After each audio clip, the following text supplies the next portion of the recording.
Bale for today this video mga ka-hyper, meron na naman ako isang problema dito sa aking food cart. Bale meron akong problema dito sa bandang likuran ng motor ko mga ka-hyper. Kung makikita nyo nga mga ka-hyper, halos yung sprocket ko ay dikit na sa swing arm. Kaya kailangan ko agad tong gawin kasi hindi pwedeng hindi ako makapagtinda. Ako si JR, tamad ako pero gusto ko pumaldo. Kaya tara, samahan nyo ako.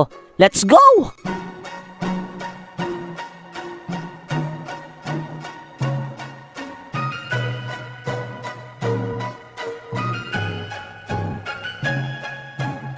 Bale, eto nga isa sa mga problema sa food cart ko ngayon. Bale, ayusin ko nga ito ngayong araw na to. Bumigay na kasi dito yung bearing ng lagayan ng sprocket. Kaya kung mapapansin nyo talaga ay dikit na yung sprocket sa swing arm. Kaya pala habang bumabiyaya ko mga ka-hyper, may napansin ko na may maingay sa bandang likuran. Syempre, wala tayong ibang gagawin kundi ayusin natin tong problema na to. Bale, hindi naman pwedeng hindi ko to ayusin dahil hindi ako makakapagtinda. Bale, bibilisan ko nga lang itong paggawa nito mga ka-hyper. Bale, bibilisan ko nga lang yung paggawa nito mga ka-hyper dahil may gagawin pa nga ako sa pagpe-prepare ng mga paninda ko. At agad-agad ko na kagad tinanggal yung gulong sa ulian. At bali, eto nga yung problema mga ka-hyper. Kung makikita nyo ay basag na yung bearing sa bandang gitna. Kaya yung parang washer na sa gitna ng ehe ay pumasok na sa loob. Kaya kung makikita nyo ay wasak na wasak talaga yung bearing. Bali, syempre matagal na nga to at sobrang tagal nga na ito na stock mga ka-hyper. At kinargahan ng mga mabibigat, talagang mabilis siyang bumigay. Bali, eto tinatanggal ko na nga yung lumang bearing. Medyo nahirapan nga lang ako tanggalin yung bearing na ito mga ka-hyper. Dahil sa sobrang lumang ang mga ka-hyper, yung grasa na nasa gitna ay namuo at nahihirapan na akong tanggalin yung bearing. Kaya ang ginawa ko, pinukpok ko na to ng malupitan. Hindi ko nga lang nakuha ng video mga ka-hyper pero ginamitan ko talaga to ng malakas na persa dahil sobrang dumikit na nga yung bearing dun sa mismong bakal. At bali hindi ko na nga pala nakuha ng video yung naayos ko na to. Pagkatapos ko nga ayusin yung problema mga ka-hyper ay dali-dali na kagad kami bumili ng materialis ni kuya. Sinamahan ko muna siya bumili ng tubular at saka angle bar sa hardware. Inunti-unti na namin yung mga bagay na kailangan dun sa isang food cart para sa gayon ay maumpisa na kagad ni kuya magtinda. At pagkatapos mga ka-hyper meron na nga pala akong pinagawa na sticker. Itong sticker na to mga ka-hyper ay para sa inyo din. Bali kung sakaling magkita tayo mga ka-hyper ay pwede ka naman sa akin humingi ng sticker. Dito ko nga pala to pinagawa sa JG Creative. Dito talaga ako madalas nagpapagawa ng mga sticker. Bukod sa mura na high quality pa yung mga materialis nila. At bali eto nga mga ka-hyper, piniprint na yung aking sticker. Bali konti pa nga lang inapagawa ko nito mga ka-hyper. Pero kapag nagkaroon ng budget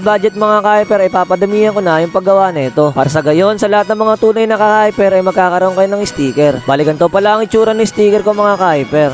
At kinagabihan nga mga ka-hyper ay nagtinda na din kami. Salamat pa rin sa mga customer na bumabalik at hindi nagsasawang kumain sa Chiking Gala. Bali sa susunod nga mga mamsir ay magkakaroon tayo ng loyalty card. Bali kapag napuno nyo yung loyalty card mga ka-hyper ay magkakaroon pa kayo ng isang free. At bali eto nga mga ka-hyper ay nagkaroon na kami nilistahan ng mga order. Kahit pa paano nilalagyan na namin ng konting sistema yung production namin. Para sa gayon ay maayos talaga kami makapagserbisyo sa mga customer. Para wala talagang masisingitan na customer. Kahit nasabihin natin small food cart business lang kami mga ka-hyper ay lalagyan pa rin natin ng sistema. Kaya saan nyo mga ka-hyper at ma'am sir, magkakaroon pa kami ng magandang serbisyo sa susunod. So bali hanggang dito na lang tong video ko na to mga ka-hyper.